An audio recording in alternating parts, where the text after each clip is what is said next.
The Japanese have a proverb: the gods only laugh when men pray to them for wealth. The boon the Japanese believe that is bestowed on the worshipper is always scaled to his stature and to the nature of his dominant desire. The boon is simply a symbol of life energy stepped down to the requirements of the specific case. The irony, of course, lies in the fact that whereas the hero who has won the favor of the god may beg for the boon of perfect illumination, what he generally seeks are longer years to live, weapons with which to slay his neighbor, or the health of his child.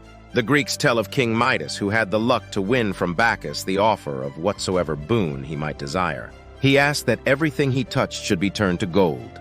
When he went his way, he plucked experimentally the twig of an oak tree, and it was immediately gold. He took up a stone. It had turned to gold. An apple was a golden nugget in his hand. Ecstatic, he prepared a magnificent feast to celebrate the miracle. But when he sat down and set his fingers on the roast, it was transmuted.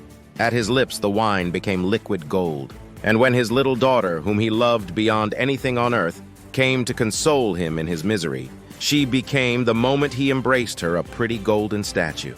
So, ring, ring. Ring, ring. Life is calling.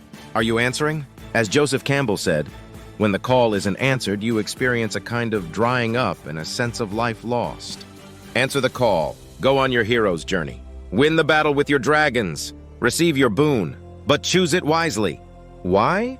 Because as a financial therapist and financial coach, I tell my clients that, as Joseph Campbell said, the boon is simply a symbol of life energy stepped down to the requirements of the specific case. In the case of King Midas, he wanted everything he touched to turn to gold. Oops. As psychologists, we call this the affluenza virus. It's a sort of modern version of the mistake King Midas made. Too many of us incorrectly prioritize money above everything else, which leads to a sort of psychological brittleness that mirrors Midas's dilemma. The much wiser course? Ask for what really matters. As Campbell would say, the boon of perfect illumination. What would that perfect illumination show us? It would show us that money isn't everything.